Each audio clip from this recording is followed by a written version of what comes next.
that the department has organized this, that you are celebrating Baudelaire, that you are, that we've all come together today. And I'm really grateful for this opportunity. And I thank the head of the department and Dr.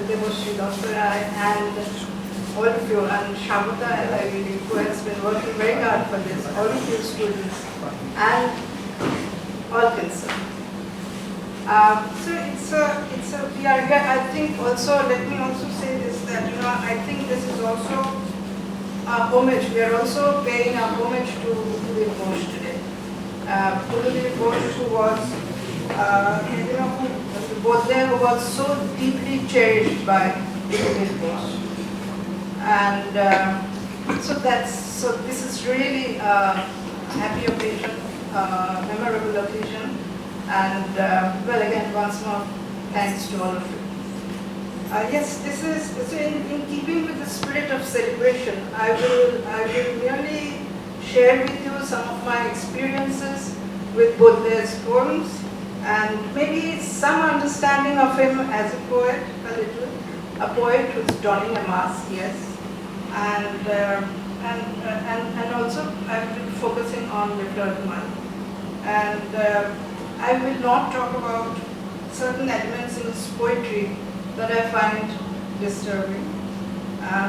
His representation of women perhaps, and of the exoticism in his portrayal of the Oriental world. We may remember Masque, yes. We may remember the letter written to Marcel in 1866, just before, when he was extremely ill. It's a kind of proclamation.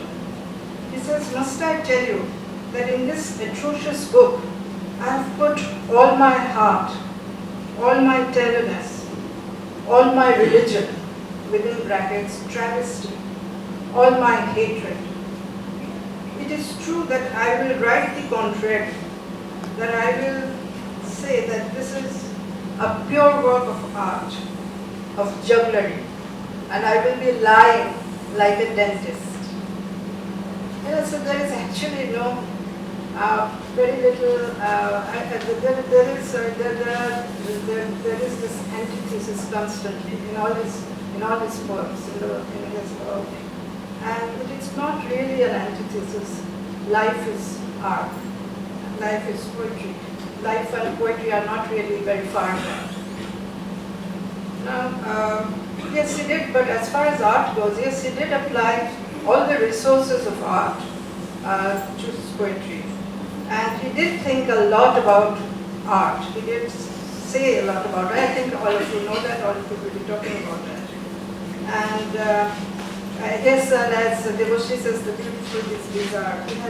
There's a constant search for beauty in his poems. The beautiful is bizarre. Not voluntarily, coldly bizarre. For in that case, a monster would be born. These are his words. But there's a little of the bizarre, of the naively bizarre, the bizarre that is not intended. And I wanted to, I'm not sure about how I'm going to manage my time, but just stop me wherever you think I need to stop. And so it is, there are several poems related to beauty, and there is one poem particularly where it's talking about beauty. And a very famous poem, Je suis belle au mortel comme un poème de Dieu. It is speaking, I'm a beautiful, oh mortal, like a dream in stone. And he's speaking in the voice of a woman, but it could be art. I mean, it may not be a woman speaking. It's also the point of view of art. And then he says, on a throne in the sky, a mysterious sphinx, I join a heart of snow to the whiteness of swamps. I hate movement, for it displaces lines. And never do I weep, and never do I laugh. A dream in stone. There is a calculated disharmony between image and object, a displacement. And there is, in his poems, a constant series of displacements, very carefully calculated displacements. displacements that Walter Benjamin would later say, they have that have potential of revolutionary power. However, there is also, a sudden, unexpected turn in meaning. And in the second verse, he says, and my breast where each in turn has bruised himself. A shock, not the shock that you encountered to the reader, but shock is again a central element in his poetry. Shock because shock leaves no room for complacence. And there is also a second poem to which I want to draw your attention, and that is L'Ami d'Ancien au Voyage. My child, my sister, think of the rapture of living together there. It has a wave-like movement of loving at will, of loving till death in a land that is like you. It is in this poem that you have the words of gleaming furniture polished by the years will ornament our bedroom. Remember Rabindranath saying, furniture poet. The ornate ceilings, the limpid mirrors, the oriental chambers, etc.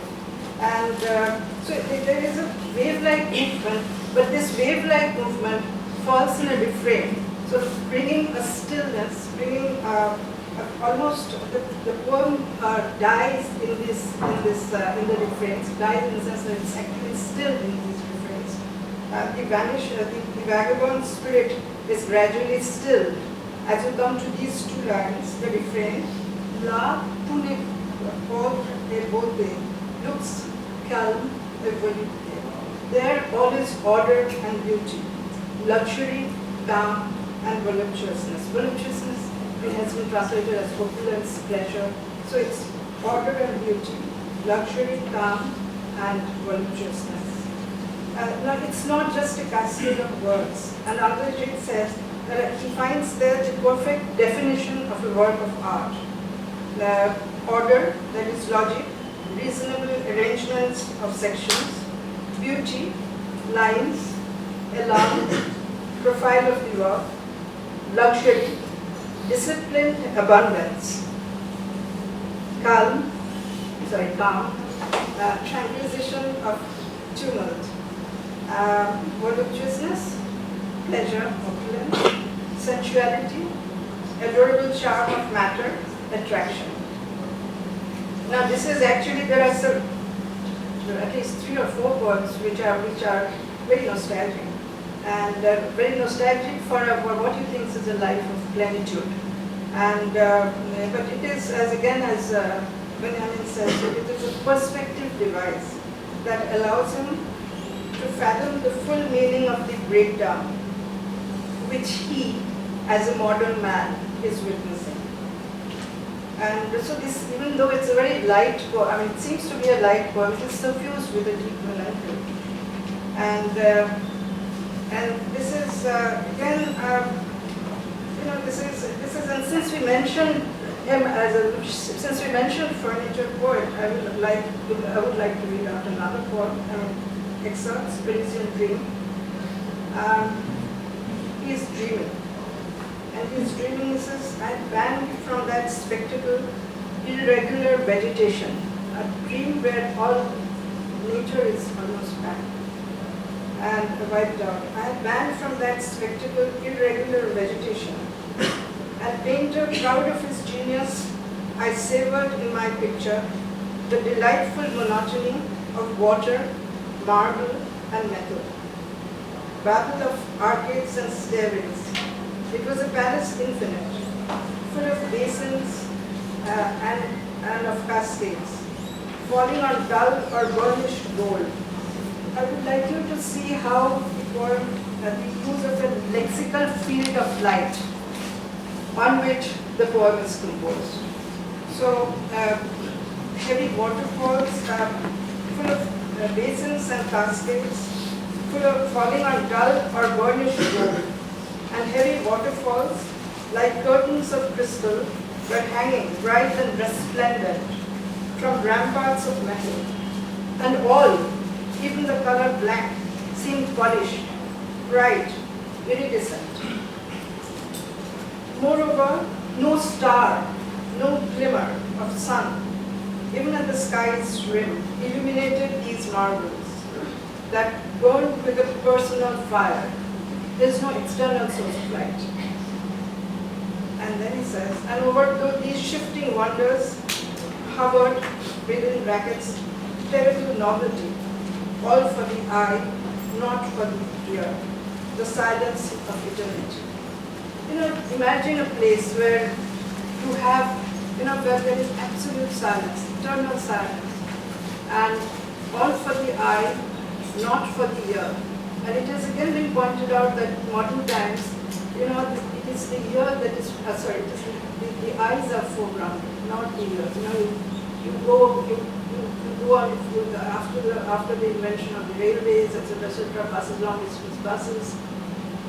It sit for hours and hours looking at people. There's no conversation. But even apart from that, if you think of a place where there is no sound, everything for the eyes, not for the ears. The silence of eternity. And this is also, it's a very interesting, it's one of the, perhaps, very important point. And you encounter here the antithetical universe that you are constantly witnessing in Baudelaire. And you have new lexical contrasts. You have vaporization on the one hand, and you have concentration on the other. You have immensity on the one hand, and you have smallness on the other.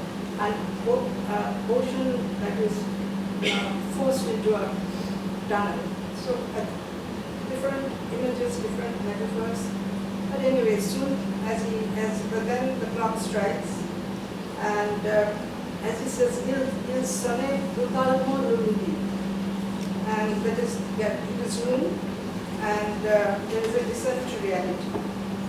And but what we have here is a wholly aestheticized landscape that can stand against the indignities of life in the modern world. That too is there in his poetry. This is, the song that we began with. It evoked city life. And the tableau Parisien, pictures of Paris, they are also, I think, extremely important. In this poem particularly, you encounter the word arcades, stairways, the mid-19th century view of the changing architecture of the city. Where the arcades begin to cover where the departmental stores with their arcades cover the streets, and one loses the sense of external and internal, of the shop and the street, a disintegration of coherent experience of the bourgeois under the new regime. And this is again a reading of Walter Benjamin. Benjamin who thinks that Baudelaire possessed an extraordinarily sensitive disposition, and so he perceived very powerfully, through a painful empathy, the character of an age. And the character of the age was this thoroughgoing commodification. He himself embodies these processes. For instance, he has this special feeling for inorganic things. And he also rebels against them. So he is both the victim and the executioner. That too is the theme of one of his poems, the victim and at the same time the executioner. And this is, he is also he is the secret, again this is Walter Benjamin, he is the secret agent of the destruction of his own class. And like the Bohemians, the ragpickers, the dandy, the flaneur, all outcasts of society. And critics seem to think that like dandyism, Satanism was also a mask. The more repulsive he tried to show himself, the more he was trying to protect a moral integrity which normal behavior often corrupted. So this is the story of the mask. And maybe one more poem from the Tableau Parisien, and which speaks to us in many ways. And here I'll take up the poem L'Essence Vieillard, which begins with Fouillon Cité Blanc d'Orient. Fouillon has a particular, there in Baudelaire's poetry, the sounds lead you to meaning, to images, and that is what synesthesia is after all. But that is the prerogative of the poet. So it is it's teeming, swarming city full of dreams, where spectres in broad day accost the passerby. In the gloomy, mud-filled streets, the houses under the yellow fog take on an increased height, like the case of a swollen river. The poet stealing his heart like a hero. The poet is also the modern hero, arguing with his very soul, moves out into the squalid streets. All of a sudden, an old man in tattered yellow clothes appeared, with a distorted physique and a miserable look. He could have evoked pity, but for the bitterness that drenched his eyes, it seemed. He has a shaggy beard, projecting stiffly like a sword from his chin. He has a bent back and he carries a stick with clumsy gait. He goes hobbling along the snow and the mud, as if he were crushing the dead under his shoes, hostile rather than indifferent to the world. An exact likeness followed him, emerging from the same hell, and walked with the same gait towards an unknown goal. 7 times, 7 figures, one engendering the other, like one mirror after another. Like the phoenix, both father and son, the ever recurrent. The poet retreats in horror. He cannot be a witness to an eighth spectre, and he seems to be face to face with the unconscious, a return of the repressed, drawing the reader into a close proximity with death. And he says, in the poem we have, if any of the readers feel like laughing and not feel a fraternal shudder, he should know that there is a shadow of eternity in these figures. Whenever you hear the word, whenever you look at the word eternity, even in the context of the modern poet, one half of it is fugitive, the other half is eternity. Eternity has traces of this evil that is talking about. And so that is also eternity. And no reason can show him the way, and his soul, like an old barge without masts, keeps dancing on a monstrous shoreless sea.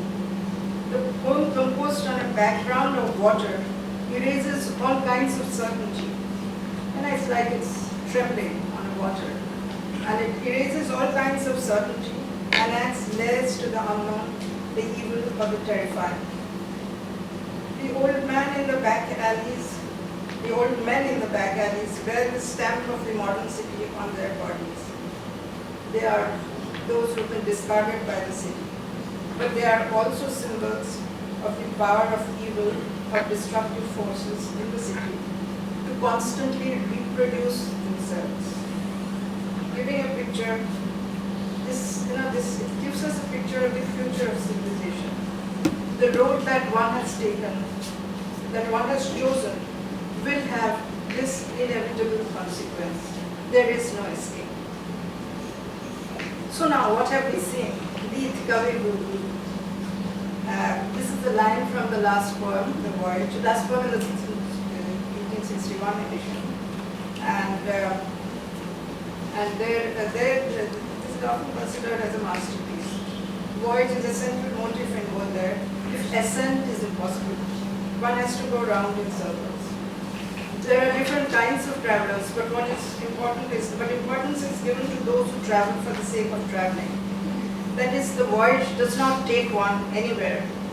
At one point, the traveler, in the poem, the traveler and the one who is asking questions, they get separated.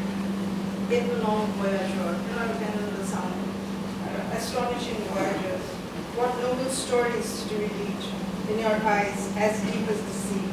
Show us the casket of your rich memories, those marvelous jewels made of ether and stars. And again, a very, very light, almost evaporative kind of evocation. And after that, you have this sentence, again, staccato rhythms. That there are two contradictory movements are at work. One, the infinite desire to find something, and an existential void, and to an existential void. So the desire for more and ever more has its effect.